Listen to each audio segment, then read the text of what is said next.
Sis Alan, silakan Sis Alan aktifkan audionya.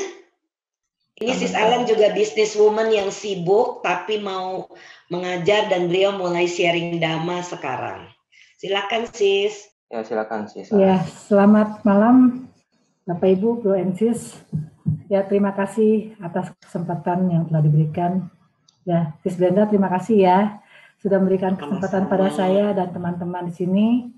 Juga terima kasih kepada Sis Brenda sudah membawa Bante datang ke Indonesia, sehingga saya dan teman-teman berkesempatan untuk memperoleh bimbingan langsung dari Bante ya. Jadi awal mula ceritanya itu saya di tahun 2010 sempat mengalami bingung karena beberapa kali ikut retret dengan metode sebelumnya itu rasanya kok progresnya tuh lambat sekali dan bahkan kelihatannya mentok gitu loh ya. Nah, dalam kebingungan itu saya juga akhirnya ketemu satu teman, di mana teman ini memperkenalkan saya bahwa ada seorang Bante dari Amerika yang katanya bisa mengajarkan meditasi dan banyak teman-teman yang udah bisa mengalami jana dan nibbana. Nah, buat saya itu sesuatu yang menarik ya, karena kan dalam keadaan bingung dan juga saya merasa ini sesuatu yang mustahil bisa diperoleh dalam kehidupan saat ini. Karena untuk melangkah lebih jauh aja udah nggak bisa, mentok buat saya ya. Kembali lagi, ini bukan karena TWIM itu adalah metode yang terbaik, bukan. Saya pun menghargai sekali, menghormati sekali guru-guru saya yang sebelumnya ya. Mereka juga sudah berbagi ilmu dengan apa yang mereka pahami, dan metodenya itu mereka tentunya bagus-bagus ya. Pengalaman mengajar pun bagus-bagus, cuman karena parami saya yang nggak cukup, jadi nggak memahami ya, sampai akhirnya saya mentok dan akhirnya ya ketemu jodoh dengan Bante. Nah, di 2010 itu bersama Sis Yuni ya, saya waktu itu ya ketemu. Nah, akhirnya ikut beberapa kali dengan Bante. Nah, pengalaman pertama yaitu objeknya ini kan beda dengan sebelumnya. Yang sebelumnya itu kan banyak di napas. Ya, kita poin pada titik di bawah hidung. Dan ini untuk switch ke perasaan metta, ya kan metode ini kan, TWIM ini kan fokus pada perasaan cinta kasih. Nah, itu sulit sekali. Ya, saya pun mengalami hal yang sama, sulit sekali untuk bisa berubah. Nah, tapi pada satu titik akhirnya saya paham, dan bagusnya di sini adalah Bante setiap hari itu interview. Setiap hari itu membacakan sutta yang berbeda. Dan pengalaman meditasi kita pun berbeda ya. Tiap hari itu ternyata setiap baca sutta, pengalaman meditasi kita bertambah. Tambah satu hari lagi, pengalaman meditasi kita bertambah lagi. Sampai hari terakhir tuh kayaknya tuh sutta itu terang benderang buat saya. Jadi kayaknya mengerti setiap tahapan itu dengan pengalaman meditasi yang saya alamin sendiri. Sampai bahkan ketika Bante menceritakan tentang Nibbana, itu kayaknya kok mengerti dengan begitu mudahnya ya.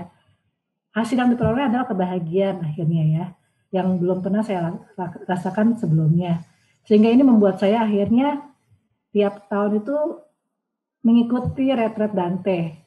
Boleh dibilang nggak pernah berhenti ikut retret sepanjang tahun, dan kabar baiknya ini saya bagikan kepada keluarga, tentunya kepada orang tua saya, papa mama, tante, ponakan ya, semua saya dorong, saya ajak ke retret.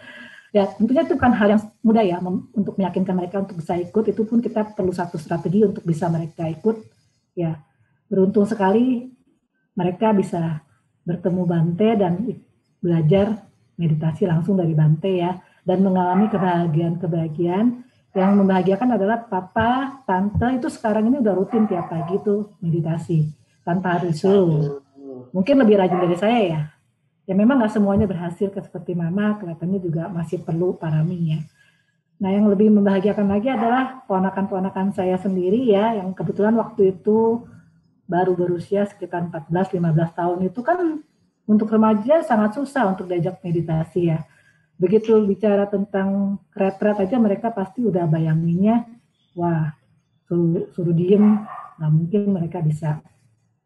Tapi kebetulan di DSI waktu itu pertama kalinya tahun 2015 itu diadakan Youth Camp ya, dan saya berusaha mengkondisikan mereka itu bisa ikut karena saya merasa urgent buat remaja itu tahu tentang meditasi. Ya di saat semuanya itu happy ke mall, ini gimana caranya supaya bisa mereka mau meditasi? Ya di saat mungkin semua orang nggak merasa ini penting, buat saya itu penting. Jadi saya berusaha mengkondisikan ponakan-ponakan ikut youth camp dan ajak jalan-jalan dulu di Bali. Kebetulan youth camp pertama itu kan di Bali. Ternyata tuh panitia itu sudah mengemas acara youth camp itu dengan luar biasa ya.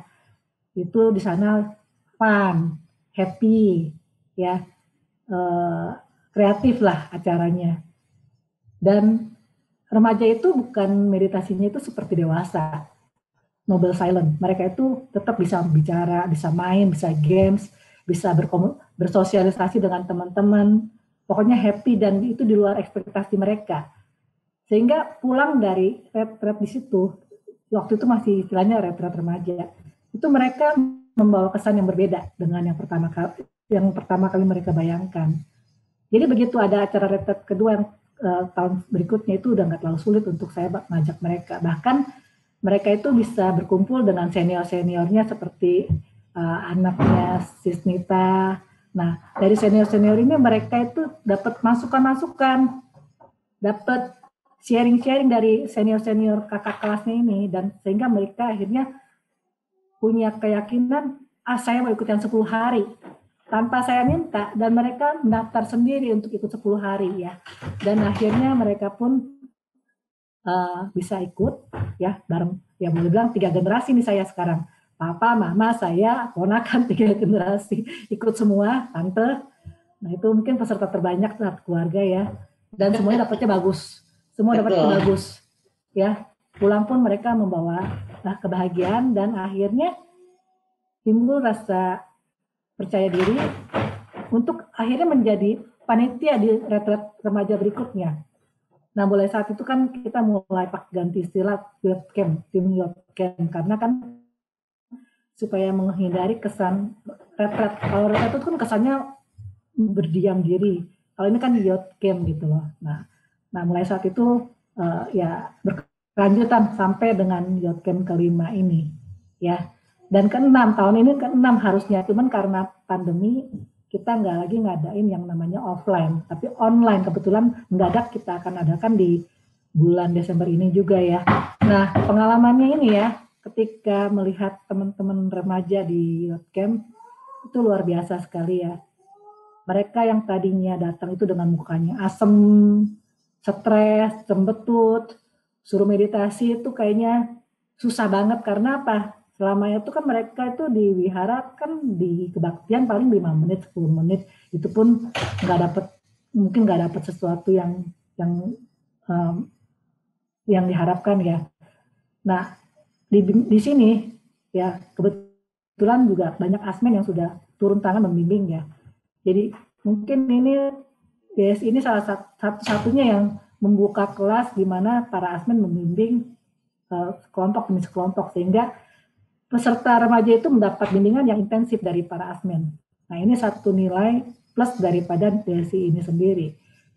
Si peserta itu jadi betul-betul dalam pantauan satu asmen. Paling satu asmen itu bisa bimbing sekitar 5 sampai 8 orang ya. Jadi lebih betul-betul intensif selama masa youth camp itu. Hasilnya itu betul-betul dipantau, dan yang luar biasa tuh ya, anak dari yang cuma 5 menit bisa duduk 1 jam, 1,5 jam, 2 jam. Saya kadang-kadang juga salut benar-benar. Apalagi yang sekarang ini semakin banyak asmen yang turun tangan dan sudah menjadi saksi daripada hasilnya itu. Dan mereka, para asmen itu sangat antusias membimbing anak-anak remaja. Kenapa? Remaja itu adalah punya potensi besar. Mereka itu juga perjalanan hidupnya masih sangat panjang dibanding kita. Mereka itu masih banyak mengalami masa-masa sulit dalam kehidupan mereka, masa-masa perjuangan, yang dimana mereka itu betul-betul butuh yang namanya ketenangan batin, siap menghadapi percobaan-cobaan hidup yang memang mereka belum selama mereka belum punya kekuatan batin tertentu itu gampang sekali mengalami stres dan itu kasihan sekali ya. Dengan mereka punya pengalaman meditasi yang bagus dan bisa praktikin dalam keseharian itu membuat mereka itu bisa lebih mudah menjalankan hidup dengan tenang seimbang dan mudah mendapatkan kebahagiaan. Nah, di retret remaja itu banyak teman-teman remaja itu yang mengalami kebahagiaan dan ini yang membuat teman-teman asmen atau panitia-panitia bersemangat untuk bisa melanjutkan agar YOTCAM ini bisa berkelanjutan, bukan hanya habis sampai di sini, tapi bisa regenerasi gitu loh. Yang lebih baik lagi adalah remaja itu juga diikut sertakan dalam organisasi ini. Jadi mereka pun akan memiliki pengalaman berorganisasi. Mereka punya kalianita yang sama-sama mau belajar meditasi. Karena kan kita aja yang dewasa males kalau nggak punya temen, apalagi remaja itu sangat dimaklumin. Tapi begitu mereka punya komunitas, ya diharapkan ya bisa sama-sama maju. Entah kapan ya kita kan berusaha mengkondisikan itu semua. Ya semoga lah tahun depan bisa terus diadakan webcam yang offline ya, karena biar gimana offline tetap lebih efektif. Ya, demikian dari saya, semoga bermanfaat ya. Terima kasih Anumodana. Dan Sis Alan, ini salah satu asmen yang sangat teguh ikuti semua youth camp. Jadi pembinaannya luar biasa dan pengabdian Sis Alan. Dan Sis Alan merupakan salah satu bendahara kami. Jadi kalau dana masuk itu dikelola oleh Sis Alan. Kan Sis Alan.